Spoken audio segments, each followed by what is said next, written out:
नमस्कार मंडळी, कसे आहात तुम्ही सगळे। मी संध्या चपरे यूट्यूबवरील अमृताचे डोही या माझ्या आध्यात्मिक चॅनलमध्ये मी तुम्हा सगळ्यांचं स्वागत करते। आपण मागच्या एपिसोडमध्ये अमृतबिंदू उपनिषद बघत होतो। त्यावेळेला आपण 10 मंत्र आपण बघून झालेले आहेत। आता आजच्या एपिसोडमध्ये अमृतबिंदू उपनिषदाचा 11वा मंत्र मी सुरू करत आहे। ती सुरुवात करण्यापूर्वी मी तुम्हा सगळ्यांना विनंती करते की तुम्हाला माझा चॅनल आवडत असेल तर कृपया तुम्ही सबस्क्राइब करावा। आता अमृतबिंदू उपनिषदातील 11वा मंत्र काय सांगतोय ते आपण बघूया। 11वा मंत्र असं म्हणतोय, आत्मतत्व हेच फक्त जागृतावस्था, स्वप्नावस्था आणि सुषुप्ती। सुषुप्ती म्हणजे काय? गाढ निद्रा। एकूण 3 अवस्था त्यातनं आपण जात असतो, नाही का? जागृतावस्था, स्वप्नावस्था आणि सुषुप्ती या 3ही अवस्थांमध्ये केवळ आत्मतत्व हे त्यामध्ये सत्य स्थित असतं। जो या 3 अवस्थांच्या अतीत जातो त्याला पुन्हा जन्म मरण नाही। म्हणजे काय याचा अर्थ? की आत्मतत्व हे एकमेव सत्य आहे। आणि सत्य असं कधी म्हणता येतं तर ती गोष्ट आपल्याला कधीही नाकारता येत नाही। ते जागृतावस्थेत पण आहे, स्वप्नावस्थेत पण आहे, सुषुप्तीमध्ये सुद्धा ते आहेच आहे। आणि आपण एकीकडे मात्र काय म्हणतो की माझं शरीर सत्य आहे, नाही का? मग जर शरीर सत्य आहे तर ते 3ही अवस्थांमध्ये ते असायला हवं, नाही का? मग असं घडतं का? बघूया आपण। जागृतावस्थेमध्ये काय घडतं तर आपली 3ही शरीरं एकातली अशी 3 शरीरं म्हणजे स्थूल, सूक्ष्म आणि कारण ही 3ही शरीरं जागृतावस्थेमध्ये वावरताना, व्यवहार करताना जागृत असतात। मग त्याच्यानंतर आपण स्वप्नावस्थेमध्ये जातो, बरोबर? तेव्हा काय घडतं? स्वप्नावस्थेमध्ये आपलं हे जे स्थूल शरीर आहे ते कॉटवर निद्रिस्त पडलेलं असतं। आणि स्वप्नावस्था जी आहे त्याचे सगळे व्यवहार, त्यातल्या घटना, त्यातले प्रसंग हे सगळं मन निर्माण करत असतं। म्हणजेच आतलं जे सूक्ष्म शरीर आहे ते स्वप्न जगत निर्माण करत असतं। म्हणजे मग काय निष्कर्ष निघतो तर स्वप्नावस्थेमध्ये स्थूल शरीराचा भाग नसतो। त्यानंतर आपण जाऊया सुषुप्तीमध्ये। सुषुप्तीमध्ये काय घडतं तर सुषुप्तीमध्ये स्थूल शरीर निद्रिस्त आहे, बरोबर? आणि आता सूक्ष्म शरीर सुद्धा निद्रिस्त झालेलं आहे। मन, बुद्धी, चित्त, अहंकार हे सगळे जण निद्रिस्त झालेले आहेत। तेव्हाच ती गाढ निद्रा असं आपल्याला म्हणता येईल।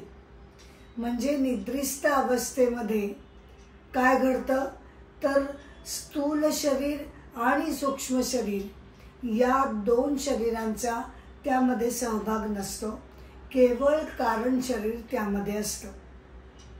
म्हणजेच आपल्याला लक्षात येतं की जागृतावस्थेमध्ये 3ही शरीर असतात, स्वप्नावस्थेमध्ये 2 शरीर असतात आणि सुषुप्तीमध्ये एकच शरीर असतं। शिवाय या ज्या अवस्था आहेत त्या कशा आहेत तर जागृतावस्था चालू असताना स्वप्नावस्था आणि सुषुप्ती आपण अनुभवत नाही, बरोबर?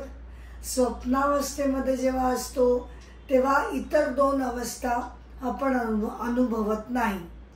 या अवस्था येतात जातात.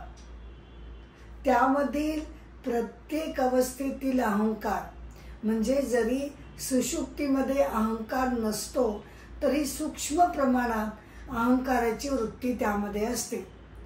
जरी अहंकार सगळ्या ठिकाणी असला तरी तो अहंकार येतो आणि जातो. प्रत्येक अवस्थेमध्ये त्याप्रमाणे अहंकार सुद्धा बदलत राहतो, म्हणजे तो नित्य नाही आणि बदलणारा आहे. शिवाय या अहंकाराचं जर आपण निरीक्षण केलं तर अहंकार हा कोणाच्या जीवावर आलेला आहे, तर त्याला प्रकाशमान करणारं आत्मतत्व हे त्याच्या पाठीमागे आहे. त्यामुळेच असं लक्षात येतं की शरीर ही पूर्णपणे सत्य गोष्ट होऊ शकत नाही, कारण जर ती झाली असती तर ती आपल्याला कोणत्याही अवस्थेत नाकारता आली नसती, पण तसं घडत नाही. त्यामुळे आत्मतत्व हे एकमेव साक्षी म्हणून या तिन्ही अवस्थांना साक्षी म्हणून ते हजर असतं. आता वळूया मंत्र 12व्याकडे. मंत्र 12वा जो आहे तो आपल्याला काय सांगतो? प्रत्येकामधील आत्मतत्व एकच असतं, परंतु तरी सुद्धा, म्हणजे जरी ते एकच असलं तरी ते अनेक आहेत असं आपल्याला भासत असतं. जसं की आकाशीचा एकच चंद्र असतो, पण तो वेगवेगळ्या जलाशयांमध्ये, म्हणजे तलावात, तळ्यामध्ये, नदीमध्ये, अशा वेगवेगळ्या जलाशयांमध्ये त्याची अनेक प्रतिबिंब दिसतात. प्रतिबिंब जरी अनेक पडलेली असली तरी आकाशीचा चंद्र मात्र एकच असतो. अगदी त्याचप्रमाणे हे जे आत्मतत्व आहे ते आपल्याला बाह्यता, माणसं वेगवेगळी असल्यामुळे ते पण वेगवेगळं आहे असं वाटू शकतं. आणि वेगवेगळापणा असणं हा कुणाचा गुण आहे? हा प्रकृतीचा गुण आहे. निरनिराळेपणा असणं, वेगळेपणा असणं हे परमतत्वाची ही वैशिष्ट्य नाहीत, ती प्रकृतीची वैशिष्ट्य आहेत. त्यामुळे परमतत्व हे एकच आहे, अखंड आहे आणि अभंग आहे. आता मंत्र 13व्याकडे आपण वळूया. घट, म्हणजे वैदिक काली मातीचे घट जागोजागी असत, त्यामुळे बऱ्याच वेळेला घटाची उपमा आपल्याला सापडते. घट एका जागेवरून दुसरीकडे हलवला तरी घट फक्त एका जागेवरून दुसरीकडे जातो. आतील घटाकाश हे काही इकडून तिकडे जात नाही. मंत्र 14 हे जे दोन्ही मंत्र आहेत ते आत्मतत्वाचं जे एकत्वपण आहे ते समजावून सांगण्यासाठी ही उदाहरणं दिलेली आहेत. 14वा मंत्र काय म्हणतो? 14वा मंत्र असं म्हणतो, वेगवेगळे घट हे पुन्हा पुन्हा नष्ट होतात, परंतु त्यातील जे अवकाश आहे घटामधील त्याला ते माहीत होत नाही. पण स्थूल शरीराच्या मृत्यूनंतर आतील जीवात्म्याला मात्र ते माहीत पडतं. हा 14वा मंत्र जो आहे तो आपण जरा समजावून घेऊया. आता घटाची कायम तत्वाशी, परमतत्वाशी तुलना केली जाते खरी, पण आपण हे लक्षात घेतलं पाहिजे की केवळ उदाहरण म्हणून आपण त्यांच्याकडे बघायला हवं. काही वेळा ती सर्वार्थानं खरी ठरत नाही. इथे काय सांगितलंय की घट पुन्हा पुन्हा नष्ट होतो, म्हणजेच तो कशाचा निर्देशक आहे, तर माणसांची शरीरं ही नष्ट होत राहतात. घट नष्ट झाला तर आतील अवकाशाला ते माहीत पडत नाही, बरोबर. पण मनुष्य नष्ट झाला म्हणजे स्थूल शरीर जर नष्ट झालं तर ते मात्र आतील जीवात्म्याला म्हणजेच सूक्ष्म शरीराला ते कळून चुकतं. तर मृत्यू होताना नेमकं काय घडतं, तर मृत्यू होताना स्थूल शरीराला, बरं का, स्थूल शरीराला आतलं सूक्ष्म शरीर हे सोडून जातं. आतल्या सूक्ष्म शरीरामध्ये कोण आहे? मन आहे, बुद्धी आहे, चित्त आहे, जीवात्मा आहे, 10 इंद्रिय सूक्ष्म स्वरूपात आहेत आणि कर्माचे परिणाम आहेत. त्यामुळे जो अहंकार किंवा जीवात्मा किंवा चिदाभास यांना ते स्थूल शरीर सोडून जाताना, कारण त्याशिवाय मृत्यू घडत नाही, त्यामुळे जीवात्म्याला त्याची जाणीव होते की आता आपण स्थूल शरीर हे स्थूल शरीर सोडून जात आहोत.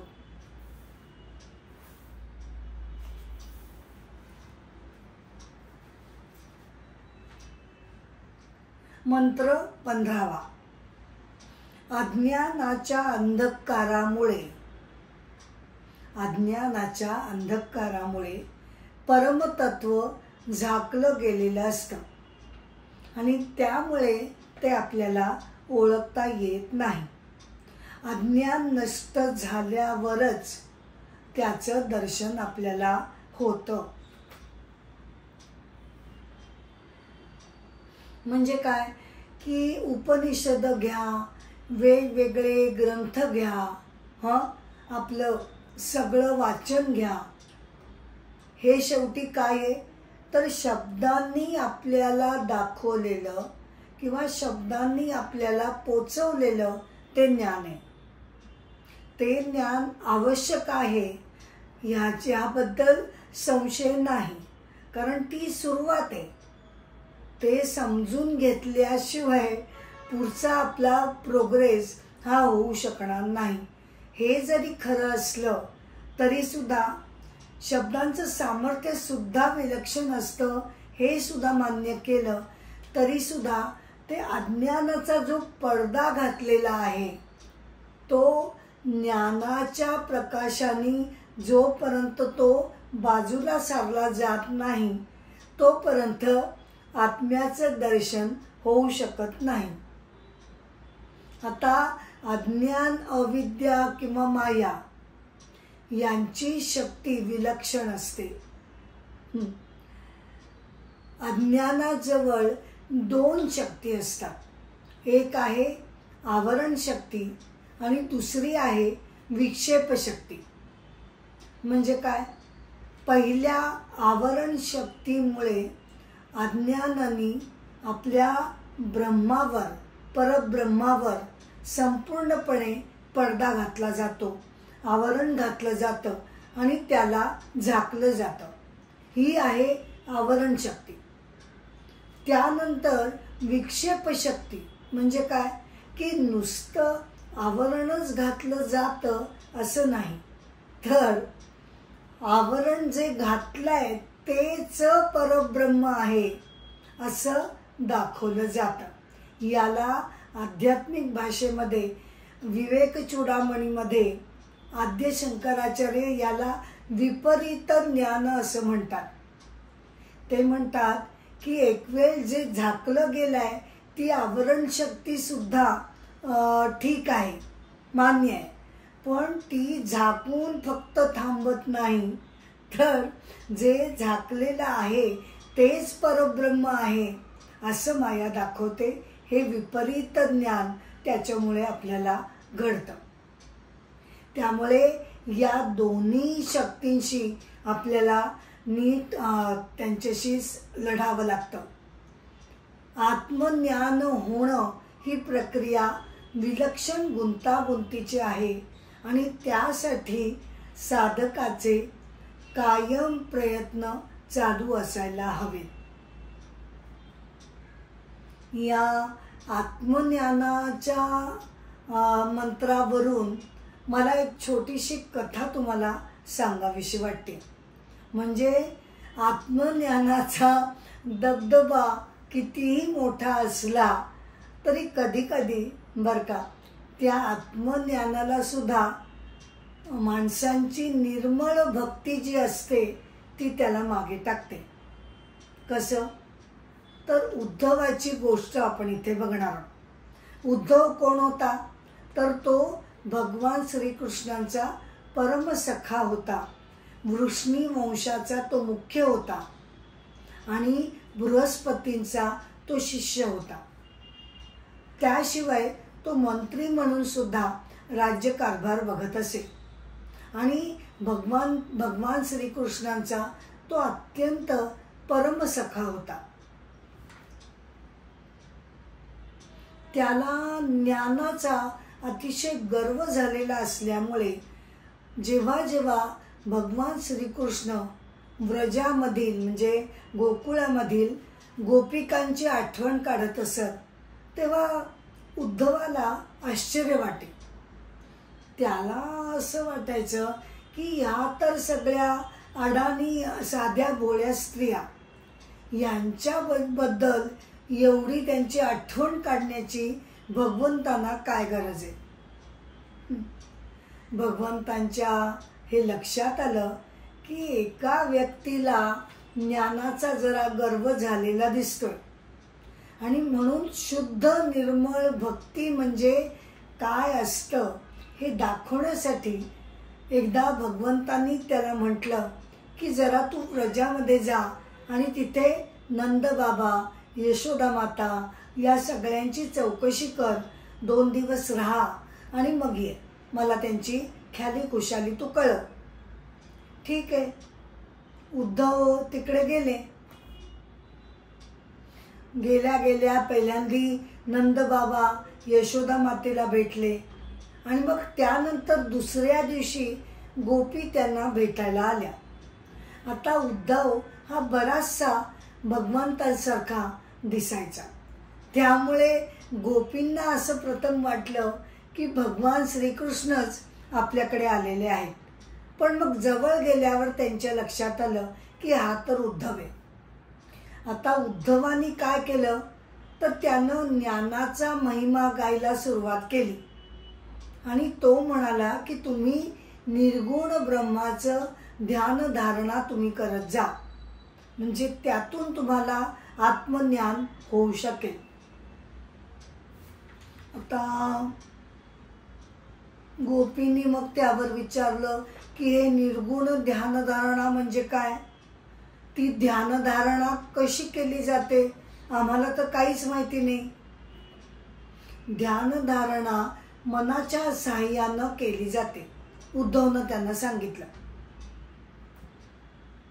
असं असेल तर आम्हाला ध्यानधारणा करणं जमणार नाही, कारण आमचं मन आता आमच्याजवळ राहिलेच कुठे.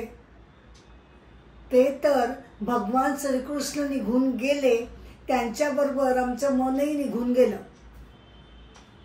आणि मग जेव्हा 2 दिवस राहून उद्धवानं त्यांची निर्मळ प्रेमभक्ती बघितली तेव्हा त्याला मनातल्या मनात अतिशय तो खजील झाला आणि त्याच्या लक्षात आलं की आपण ज्ञानाचा आत्तापर्यंत उगाच खूप मोठा गर्व करत होतो. मग सगळ्यांची चौकशी केली, 2 दिवस तो राहिला आणि मग पुन्हा परत येऊन त्यानं भगवंतांना सांगितलं की गोपींची निर्मळ भक्ती बघून मी अतिशय प्रसन्न झालो आहे.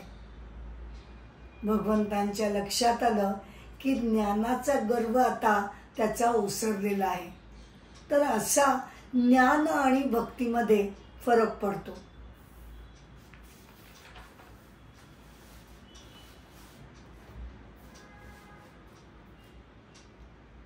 मंत्र 16व्याकडे आपण येत आहोत. ओम हा ध्वनी आत्मतत्वाचा निर्देशक आहे. ओम हा ध्वनी आत्मतत्वाचा निर्देशक आहे.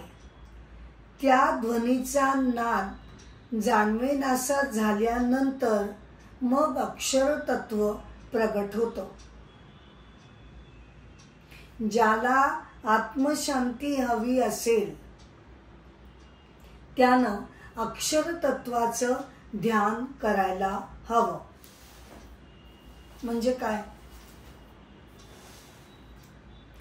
संस्कृतमध्ये अक्षरांना अक्षरमाला असं म्हटलं जातं. अक्षरांपासूनच शब्द तयार होतात, पुढे भाषा तयार होते. मग कालानुरूप भाषा बदलते, शब्द बदलतात, पण त्यांना मूळ पाया असलेली अक्षरं ही कधीही बदलत नाही. आणि म्हणून त्या अर्थानं ती अविनाशी अक्षरं असतात. अक्षर म्हणजे जे नाश पावत नाही ते. त्यामुळे अक्षर तत्वाचं ध्यान आपण करायला हवं असं इथे या मंत्रामध्ये म्हटलेलं आहे.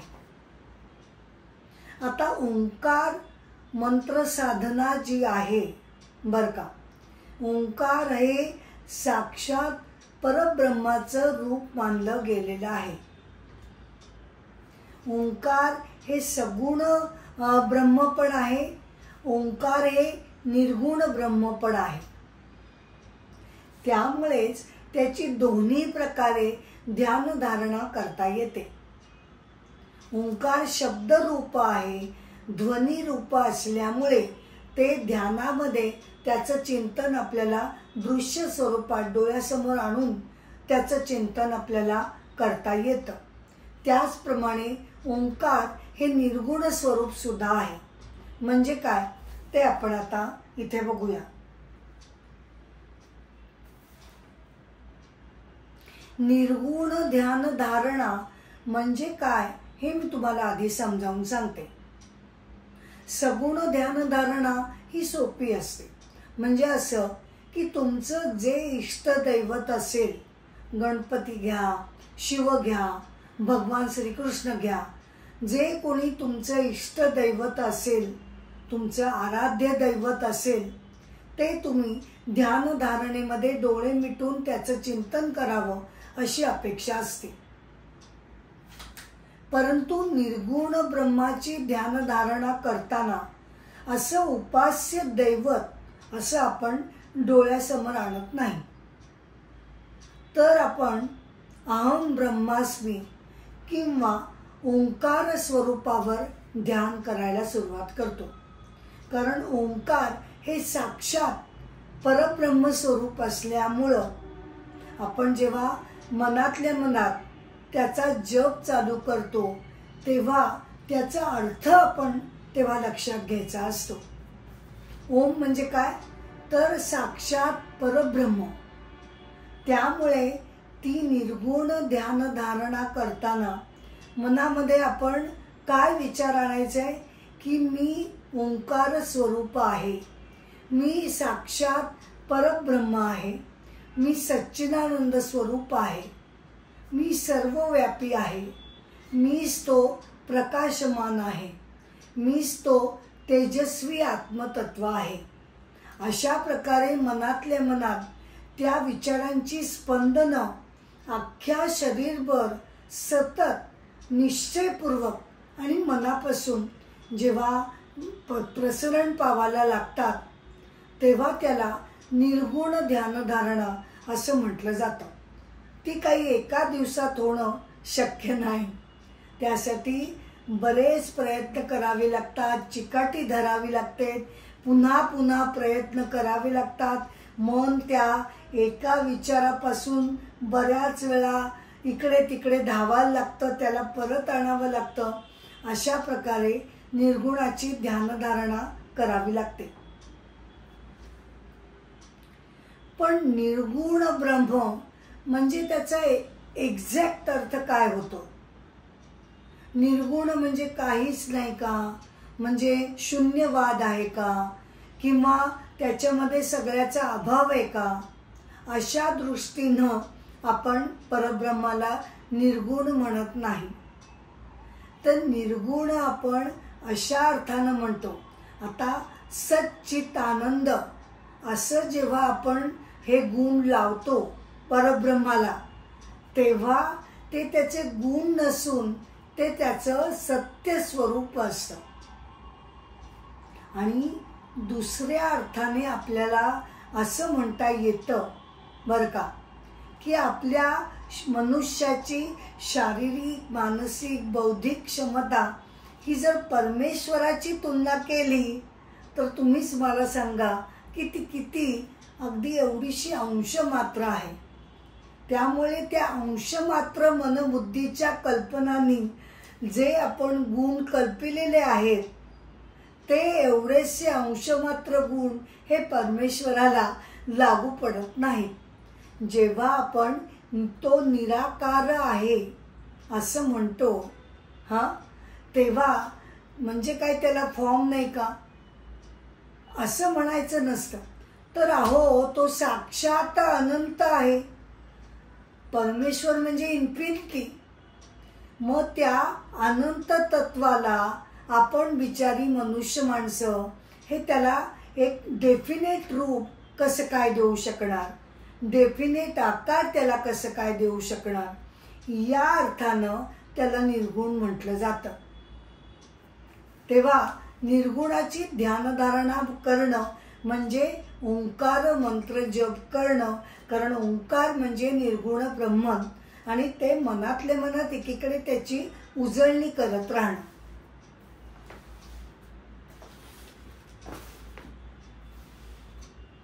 आता मंत्र 17व्याकडे आपण वळत आहोत. 2 प्रकारच्या विद्या आपण समजून घ्यायला हव्यात. एक आहे शब्द ब्रह्म किंवा अपरा विद्या. शब्द जरा वेगळे आहेत, आपण बघूया त्याचा अर्थ. 2 प्रकारच्या विद्या आपण समजून घ्यायला हव्यात. एक प्रकारची विद्या तिला काय म्हटलं जातं, तिला शब्द ब्रह्म किंवा अपरा विद्या असं म्हटलं जातं. आणि दुसरी आहे अक्षर ब्रह्म विद्या किंवा पराविद्या. जेव्हा आपण पहिल्या म्हणजे कनिष्ठ दर्जाच्या अपरा विद्यामध्ये व्यवस्थित पारंगत होतो तेव्हा त्याच्यानंतरच आपण पराविद्याच्या सहाय्यानं सर्वोच्च ब्रह्मप्राप्ती करून घेऊ शकतो. आता आधी शब्दांचे अर्थ आपण बघूया. शब्द ब्रह्म म्हणजे काय, तर ब्रह्माचे 2 प्रकार पडतात. भगवद्गीतेमध्ये 6व्या अध्यायामध्ये सुद्धा याचा उल्लेख केलेला आहे. ब्रह्माचे 2 प्रकार पडतात. एक आहे शब्द ब्रह्म आणि दुसरं आहे निर्गुण ब्रह्म. शब्द ब्रह्माचा अर्थ काय होतं, तर काम्य कर्म करत राहणं. म्हणजेच थोडक्यात संसारामधली सगळी कर्म, तुमच्या वेगवेगळे व्यवहार या सगळ्यांना मिळून हे शब्द ब्रह्म म्हटलं जातं. शब्द ब्रह्म असा का नाव दिलेलं आहे, तर पूर्वीच्या काळचा आपण संदर्भ लक्षात घेतला तर वेदांनी सांगितलेली काम्य कर्म ही मनुष्य लोक करत असत. काम्य कर्म म्हणजे काही ना काही भौतिक प्राप्तीसाठी ती यज्ञ कर्म, काम्य कर्म ही केली जात असत. आणि वेद म्हणजे काय, तर वेद म्हणजे सृष्टीच्या आरंभीचा पहिला शब्द. त्यामुळे त्याला शब्द ब्रह्म असं म्हटलं गेलं. ही आहे अपरा विद्या, कनिष्ठ विद्या म्हणजे संसारामध्ये लागणारी, उपयोगी पडणारी विद्या. याच्यामध्ये जेव्हा आपण कौशल्य मिळवतो, व्यवस्थितपणे आपली कर्तव्य अगदी व्यवस्थितपणे पार पाडतो, तेव्हा तुम्ही अपरा विद्येकडून, शब्द ब्रह्माकडून तुम्ही जी पराविद्या आहे तिच्याकडे तुम्ही जाता. म्हणजे काय, पराविद्या म्हणजे आत्मज्ञान करून घेण्याची विद्या किंवा ती प्रक्रिया. तेव्हा पराविद्येच्या साह्यानं आत्मज्ञानाच्या मदतीनं आपण सर्वोच्च ब्रह्मप्राप्ती त्या योगे करून घेऊ शकतो.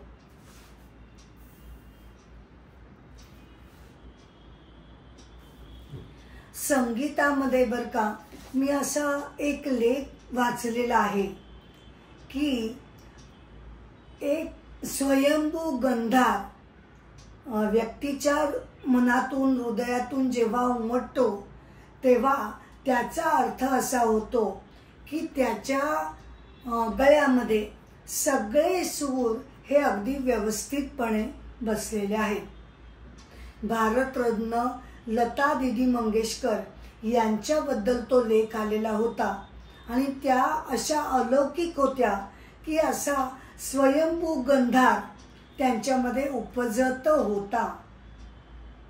म्हणजे त्याचं स्पष्टीकरण असं देण्यात येतं की तंबोऱ्यामध्ये जेव्हा 4 तारा या छेडल्या जातात तेव्हा त्यातून सा आणि प असे 2 स्वर आपल्याला ऐकू येतात. पण जेव्हा तो अचूकपणे तंबोरा लागला जातो तेव्हा हळूहळू अस्पष्टपणे त्यातून गंधार सुद्धा ऐकायला येतो. आता तुम्ही म्हणाल की या गंधाराचा या संगीताचा इथे काय संबंध? तर माझ्या मनात असं आलं की हा संगीतातला गंधार फक्त लता दीदींच्याच गळ्यात होत्या. तो काय आपल्यासारख्यांच्या गळ्यात येणं शक्य नाही. फारच कमी व्यक्तींच्या गळ्यामध्ये तो असू शकेल. पण हा ईश्वर प्राप्तीचा गंधार आपण स्वप्रयत्नाने नक्कीच मिळवू शकतो.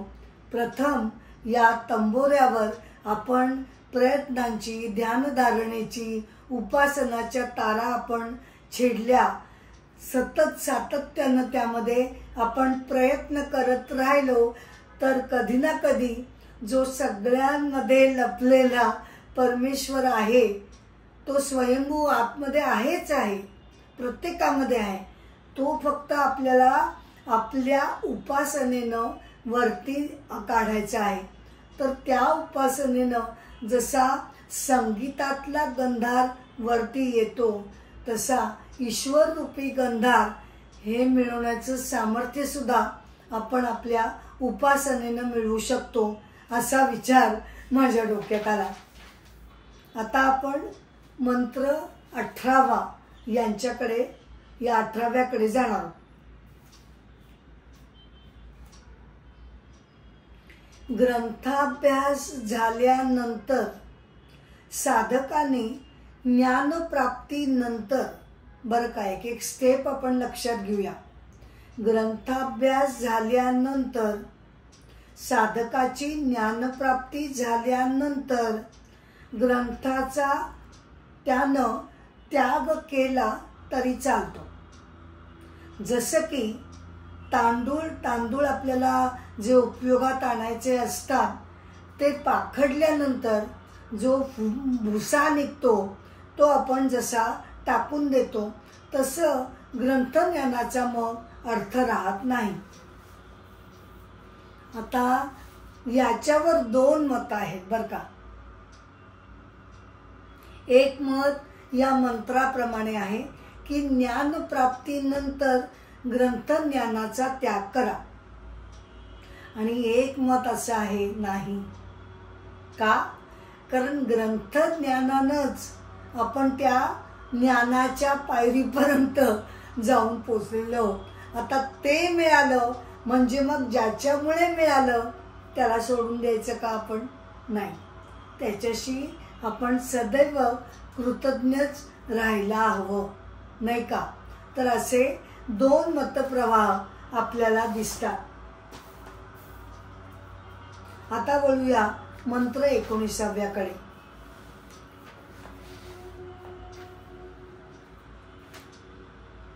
गायी जरी वेगवेगळ्या रंगाच्या असल्या तरी गायीचं दूध मात्र पांढरं शुभ्र असतं. तसंच ज्ञान हे शुभ्र दुधासारखं आहे. म्हणजे आत्मज्ञान हे शुभ्र दुधासारखं आहे असंच समजतो. आणि वेगवेगळे ग्रंथ जे तो वापरतो ते वेगवेगळे ग्रंथ हे जणू वेगवेगळ्या रंगाच्या गायी आहेत असं तो समजतो. हे स्पष्टीकरण 18व्या मंत्रासाठी त्यांनी दिलेलं आहे. ग्रंथज्ञानानं काय व्हायला होतं, काय घडायला लागतं, तर सर्वप्रथम बरं का मनाची शुद्धी व्हायला लागते. काय शुद्धी व्हायला लागते, तर आपलं मन किती अशुद्ध आहे ह्याची जाणीव प्रामाणिकपणे आपल्याला ग्रंथज्ञान करून देत असतात.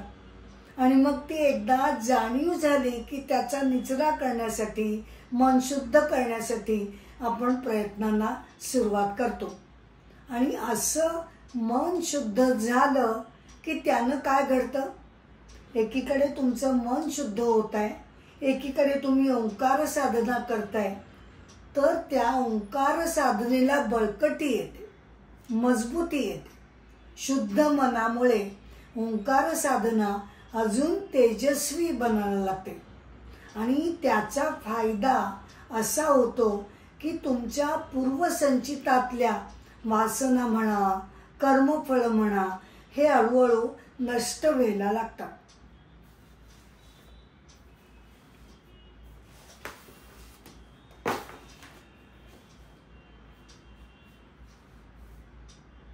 मंत्र 20. जसं की लोणी हे दुधामध्ये अव्यक्तपणे दडलेलं असतं, तसंच आत्मस्वरूप हे आपल्या शरीरामध्ये दडलेलं असतं.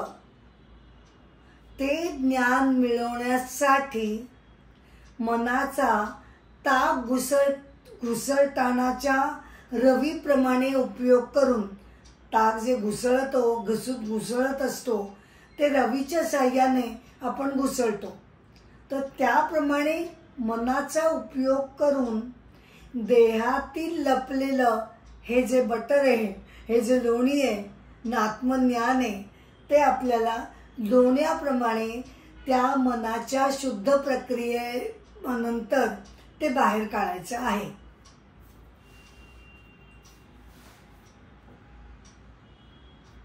मंत्र 21.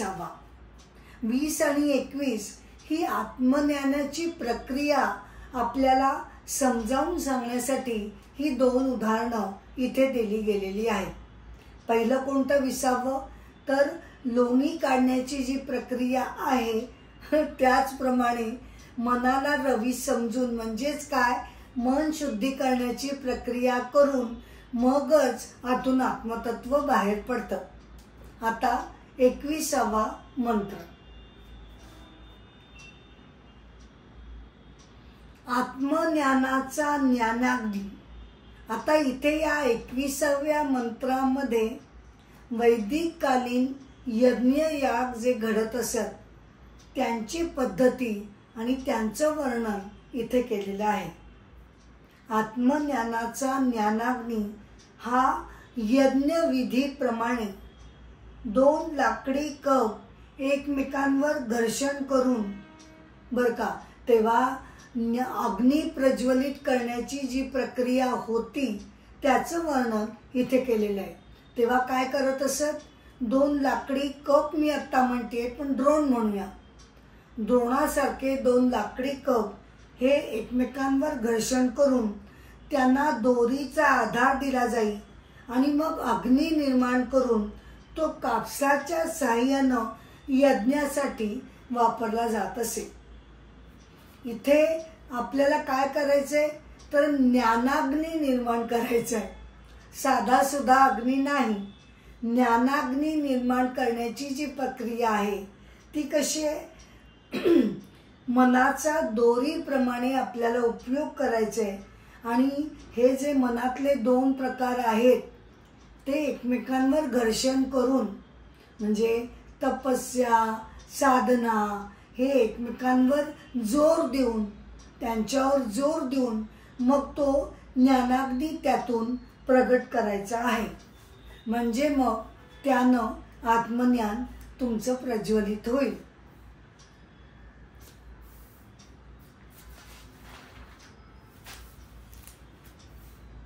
आता अमृतबिंदू उपनिषदाच्या शेवटच्या मंत्राला मी येत आहे.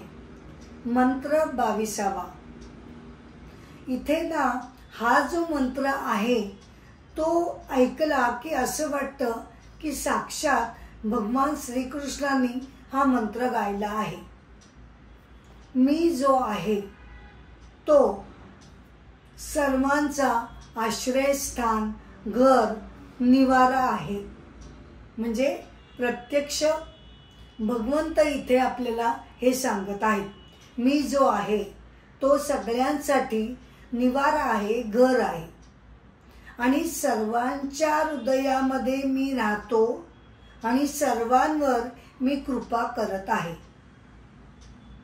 मीच तो वासुदेव, मीच तो वासुदेव जो प्रत्येकाच्या हृदयामध्ये वसलेला आहे.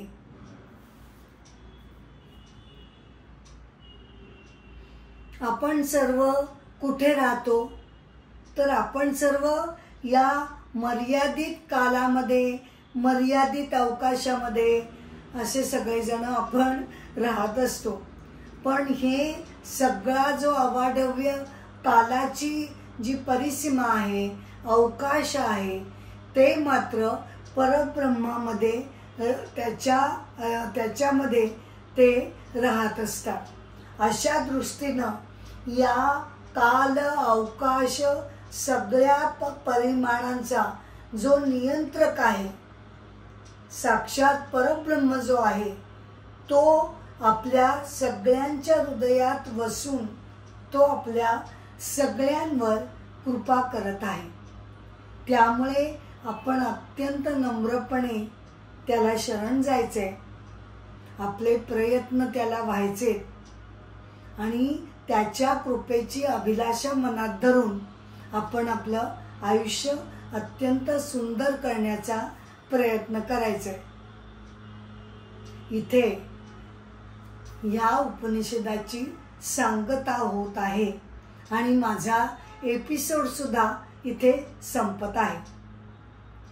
पण हा एपिसोड जरी संपत असला तरी अनेक विषय घेऊन मी तुमच्या भेटीला येणार आहे. मी परत एकदा तुम्हाला सगळ्यांना विनंती करते की तुम्हाला जर माझे कार्यक्रम आवडत असतील तर तुम्ही कृपया लाईक करा, सबस्क्राईब करा. नमस्कार.